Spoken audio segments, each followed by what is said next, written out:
అసలు air India సేఫా? Air India ఎయిర్లైన్స్లో ప్రయాణం చేయొచ్చా? మొన్న ఎయిర్ క్రాష్ జరిగినప్పటి నుంచి ఇలాంటి అనేక సందేహాలు అయితే చాలామంది ప్రజల్లో వస్తున్నాయన్నమాట.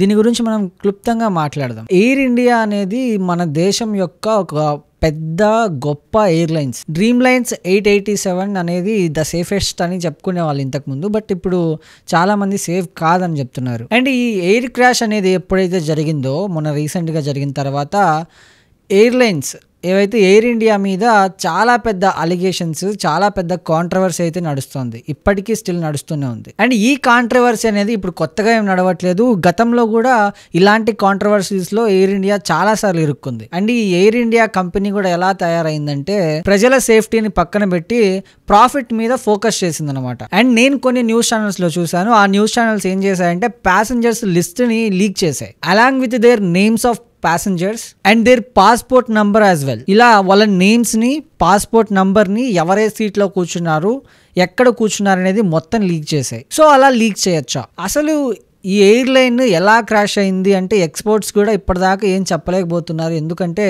కొంతమంది బర్డ్ వచ్చి దానికి తగిలి అది కింద పడిందని చెప్తున్నారు. మరికొంతమంది ఇది మానవ తప్పిదం వల్ల జరిగిందని చెప్తున్నారు. కొంతమంది ఏంటంటే ఇది టెక్నికల్ ప్రాబ్లం వల్ల జరిగింది అంటున్నారు. మరికొంతమంది ముఖ్యంగా ఇది ఉగ్రవాద కుట్ర కావాలని చేసింది అంటున్నారు. స్టిల్ ఇంకొన్ని అభియోగాలు ఏంటంటే మన ఇండియాలో ఉన్నటువంటి కొంతమంది బడావేత్తలు, ప్రముఖ పారిశ్రామికవేత్తలు ఎవరైతే ఉన్నారో ఎయిర్ ఇండియాని పూర్తిగా డ్యామేజ్ చేయడానికి, దానికి ఉన్న నేమ్ని డ్యామేజ్ చేసి బ్యాడ్ నేమ్ తీసుకురావడానికి ఇది చేశారని చెప్తున్నారు. మరి అది ఎంతవరకు వాస్తవం అనేది ఎవరికి తెలియదు. అందరూ కలిసి ఇప్పుడు ఎయిర్ ఇండియాని బ్లేమ్ చేస్తున్నారు. వ్యాలిడ్ పాయింటే. వన్స్ టికెట్ కొన్న తర్వాత ఎయిర్లైన్స్ ఏవైనా సరే మనం ఏం చేస్తాం, ఒక టికెట్ పర్చేస్ చేసిన తర్వాత ఈ ప్లేస్ నుంచి, ఈవెన్ నేను ఇప్పుడు హైదరాబాద్ నుంచి ఢిల్లీ వెళ్ళాలనుకుంటే హైదరాబాద్లో ఫ్లైట్ ఎక్కి ఢిల్లీలో సేఫ్గా దిగేంత వరకు ఆ సేఫ్టీ మొత్తం ఆ ఎయిర్లైన్స్ వాళ్ళకి వదిలేస్తాం.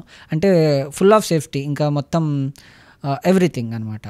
సో అలా ఎయిర్ ఇండియా మీద కూడా ఒక వీడియో అయితే వైరల్ అయింది. ఎప్పుడు ఈ ఎయిర్లైన్ ఏదైతే క్రాష్ జరిగిందో, ఎయిర్ క్రాష్ జరిగిన తర్వాత ఒక వీడియో ఫుల్ వైరల్ అయింది. అదేంటంటే ఎయిర్ ఇండియా అదే ఏరోప్లైన్లో ఏసీ పనిచేయట్లేదు అండ్ టీవీ రావట్లేదు, రిమోట్ వర్క్ చేయట్లేదు అని చెప్పేసి ఒక వీడియో ఫుల్ వైరల్ అయింది.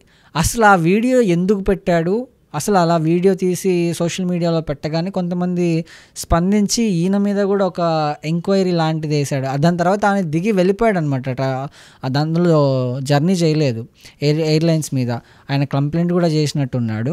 ప్రజెంట్ కూడా ఎన్ఐఏ ఇన్వెస్టిగేషన్ అయితే జరుగుతుంది. అంటే దీని వెనకాల ఉగ్రవాద కుట్ర ఉందా, కావాలని చేశారా, లేకపోతే ఎందుకు చేశారా, ఎలా జరిగిందని ప్రజెంట్ అయితే ఎన్ఐఏ దీని మీద ముమ్మరంగా దర్యాప్తు అయితే చేపట్టింది. దర్యాప్తు చేపట్టిన తర్వాత అంటే దీని వెనకాల ఎవరైనా ఉన్నారా లేరా అనేది నెక్స్ట్ ఈ దర్యాప్తు మొత్తం పూర్తయిన తర్వాత అయితే తెలుస్తుంది.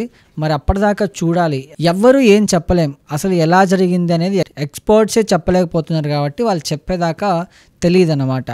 బట్ ఇక్కడ కొన్ని క్వశ్చన్స్ అయితే వస్తున్నాయి. ఎయిర్ ఇండియానే కావచ్చు, ప్రముఖ పారిశ్రామికవేత్తలే కావచ్చు, రాజకీయ నాయకులే కావచ్చు, లేకపోతే ఎయిర్లైన్స్ మంత్రి ఎవరైతే ఉన్నారో ఆయన కావచ్చు.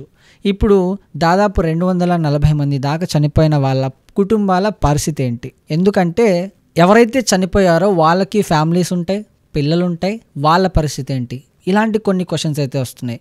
సో 10 లక్షలు డబ్బులు ఇస్తాము, 20 లక్షలు డబ్బులు ఇస్తామంటే డబ్బులు దేనికండి? రేపు పొద్దున ఎయిర్ ఇండియాకి ఫుల్ డ్యామేజ్ ఉంటుంది. అదేవిధంగా ఎయిర్లైన్స్ సంస్థలు ఏవైతే ఉన్నాయో వాటికి డ్యామేజ్ ఉంటుంది. ఇప్పుడు ఉన్నటువంటి మంత్రికి డ్యామేజ్ ఉంటుంది.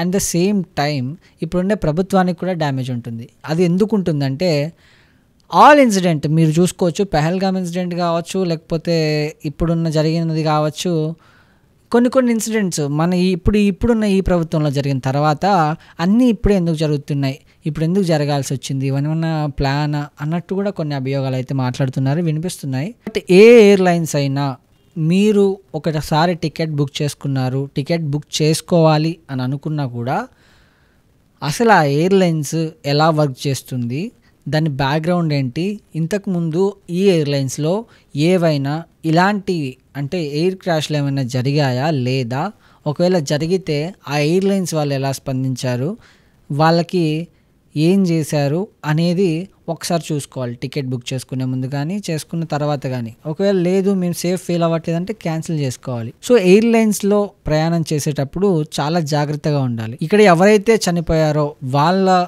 ఆత్మకి శాంతి కలగాలని ఈ వీడియో కింద మీరందరూ ఓం శాంతి అని కమెంట్ చేయండి.